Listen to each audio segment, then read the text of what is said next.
Hi BookTube! I am here today with a tag. I have the questions up on my phone, so I will be consulting that. The tag is the, as you can probably read by the title, the Nonfiction Journey Tag. This was created by Hannah over at Hannah's Books, and her channel will be linked down below.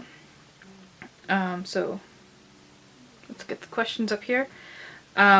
I'm unprepared, so, well, mostly unprepared. I took a glance at the questions and got one thing prepared, but the other things are probably just going to be off the cuff. So let's see. First question, what was your first experience reading nonfiction? I think, as always, it was probably something I read in school that I can't remember. I read, depending on whether they're like fictionalized autobiographies, the Little House on the Prairie series. Read that when I was a kid. But as I said, they were more like fictionalized. So my first like purposeful jump into nonfiction was with a book. I can't remember what it was called. I lent it to someone and I'm so angry that I did that. And it was actually a nonfiction that I enjoyed, because before that I didn't really look at nonfiction as something to enjoy. I looked at it as like textbooks and stuff like that. And that book was about the disappeared in Guatemala.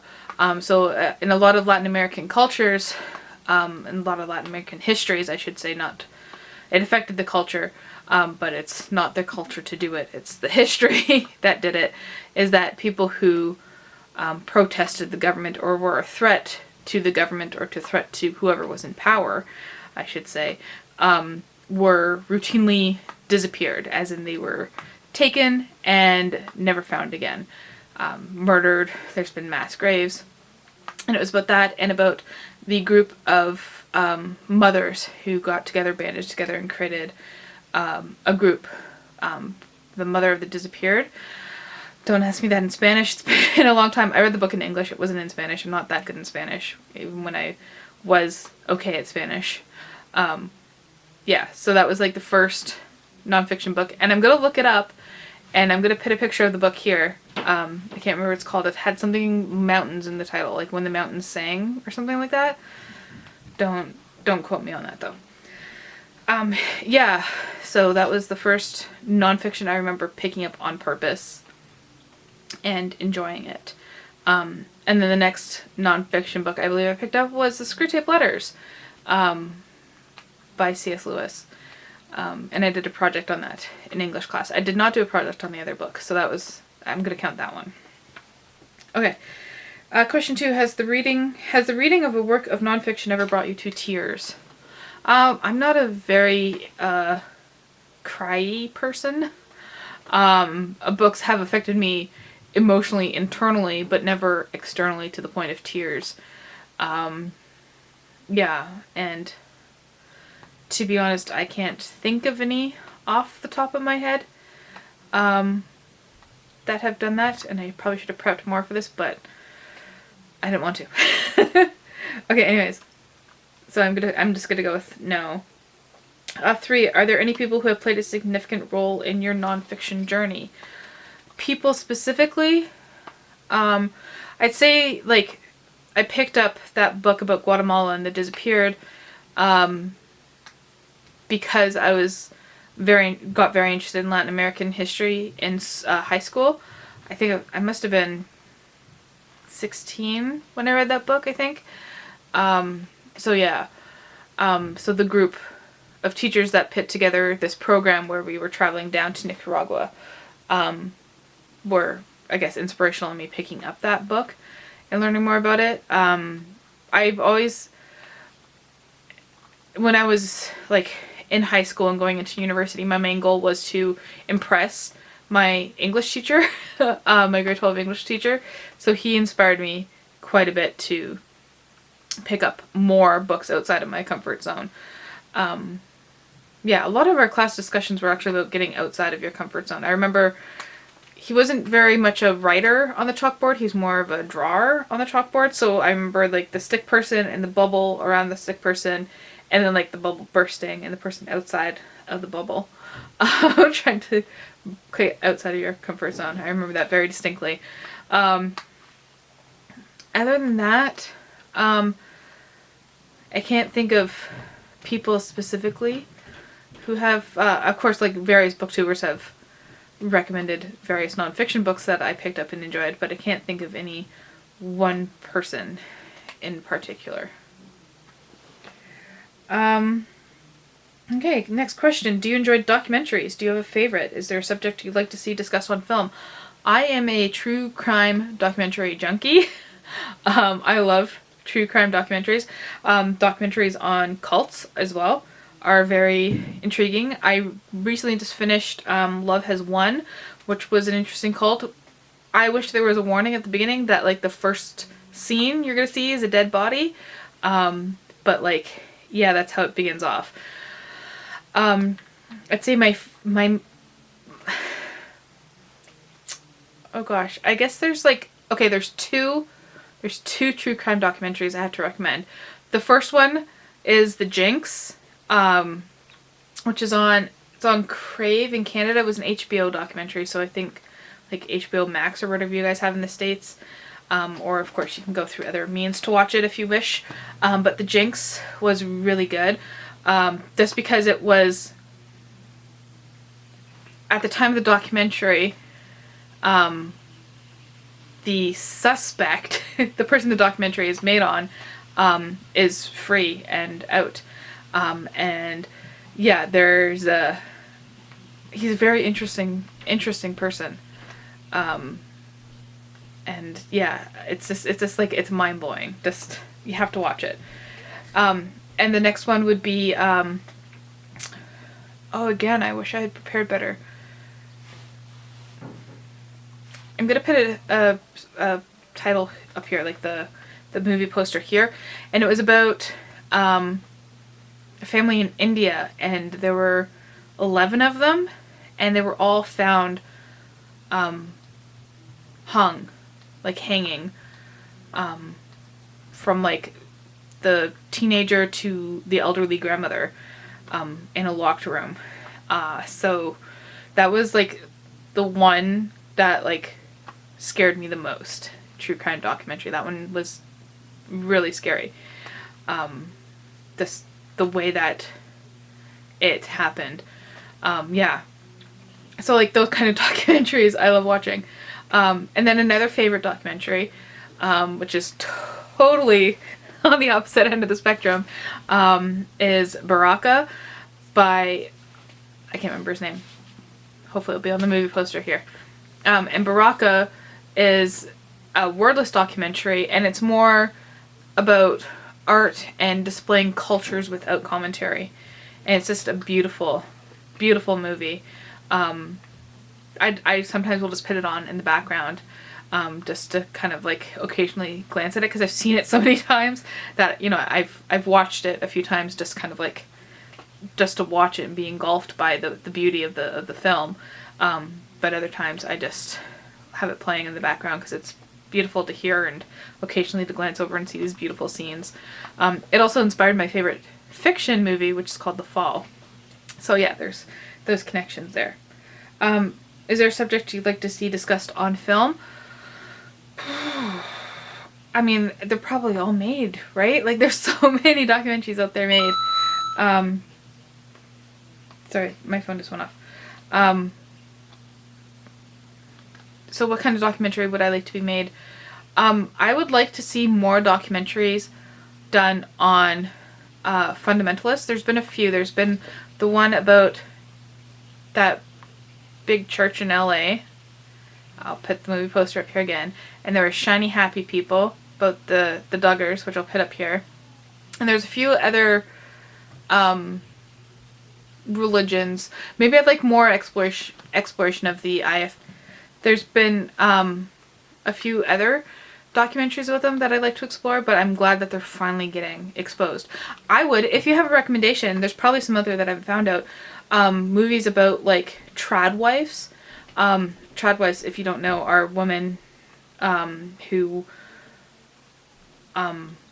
it's generally in fundamentalist Christian families that they're stay-at-home wives, but they're submissive to their husbands. They have to do all this kind of stuff. But it also is like a gateway into like a white supremacy and right-wing politics and all that kind of stuff. Like, it's very, very interesting culture. There's a book, Momfluenced, that I want to pick up. That's kind of about that same thing. Yeah, I could talk for hours about documentaries. I'm going to stop there, though. Okay, next. Have you read a biography about or memoir of a person with whom you identify? I think in every memoir that I have read, there's been something, at least, where I can say, oh, you know, this seems something that we can connect on. So I'm actually gonna connect this to the next one. It was See No Stranger by Valerie Carr, and just it was more like I could see myself in her to a degree. I'm not as ambitious as she is career-wise and stuff like that, but like I could see myself in her, but also be inspired by her. So I'm definitely not like her to that degree. Like, she's like very inspirational, and I'm very much like okay where I am. She's more of a tree, and I'm more of a dandelion. I like the roots dug down, and she's more of a grow and ambition type thing. I'm not trying to say like that's bad. I'm just trying to say that we're different. That's what I'm trying to say. Anyways, the next question is to read a short passage you love from a work of nonfiction. And I realized I got the book from the library, so my book, I went out and bought a copy of See No Stranger because I liked it so much. But the quote I want to read is from that. And I actually have it typed up and sitting on my typewriter is kind of like an art piece there. And I pulled out the paper to read that to you. So I'm going to tell you a bit about See No Stranger. The idea behind that is that Valerie Carr is given kind of like it's like a mixture of like memoir, kind of self-help, kind of very little. It's not like one of those self-help inspirational books. It's just has some bits of advice in it as well. And it's also about the different ways that love is expressed and how we should use the different ways, the different things that come from love to guide our lives. And it's very much on a social justice structure. Yeah, that's Valerie Carr is a human rights lawyer, so like that's where she's coming from. But she also incorporates a lot of her religious beliefs into it as well. She is Sikh, so that's very interesting. So this is the quote. I think it summarizes the book very well. Joy is the gift of love. Grief is the price of love. Anger protects that which is loved. And when we think we have reached our limit, wonder is the act that returns us to love. I think it's a very beautiful saying and a good thing to remind us that there's, joy and grief and anger can all come from love, and that we should redirect it back to love. Okay. Do any works of nonfiction intimidate you? Which ones and why? Yes, a few do. I'm staring right now at my very large copy of The Feminine Mystique. When I first heard about this book, I thought it was small. Turns out it's a giant book. So that one, the size intimidates me. The Golden Bough is another one I'm thinking of, just because it is a work of religious philosophy and theology. So yeah, the size and the ideas of that intimidate me.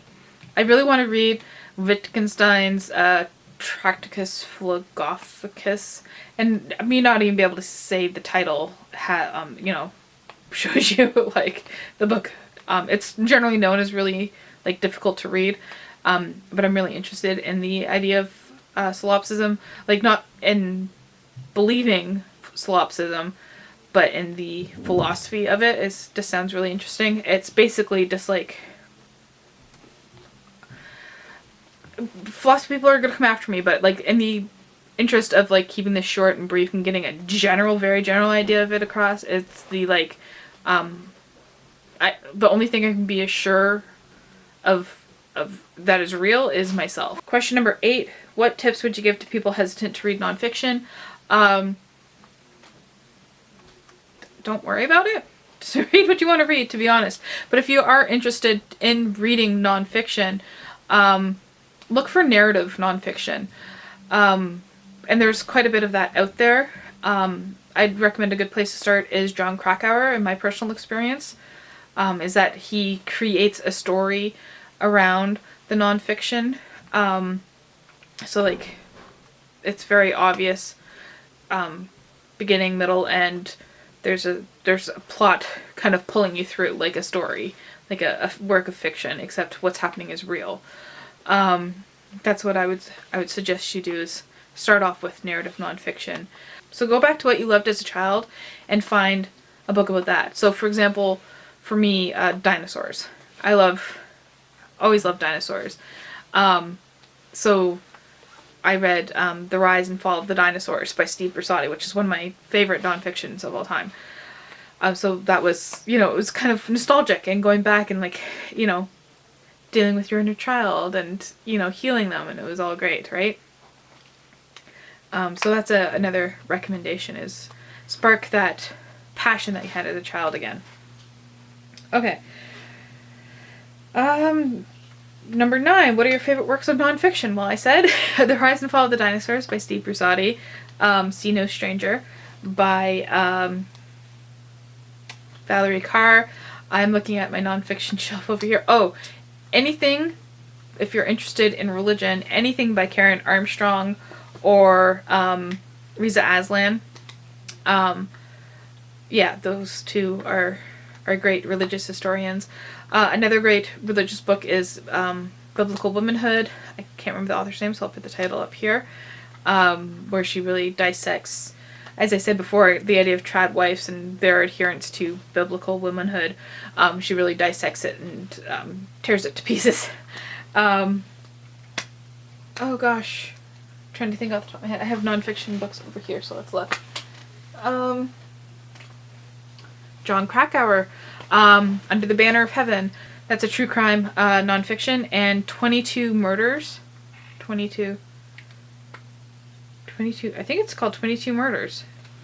Completely blank. 22 something. 22 Murders by Paul Palango, which is about a man who went on a gun killing spree in Nova Scotia in 2020, the beginning of the pandemic. Yeah, so those are some of my all-time favorites that I can remember off the top of my head. So that is it for I think that's it. Let me double check. Tag other booktubers. If you're watching this, you're a booktuber, you're tagged. There we go. So that is it for the nonfiction journey tag. Let me know your favorite nonfiction, and thank you for watching.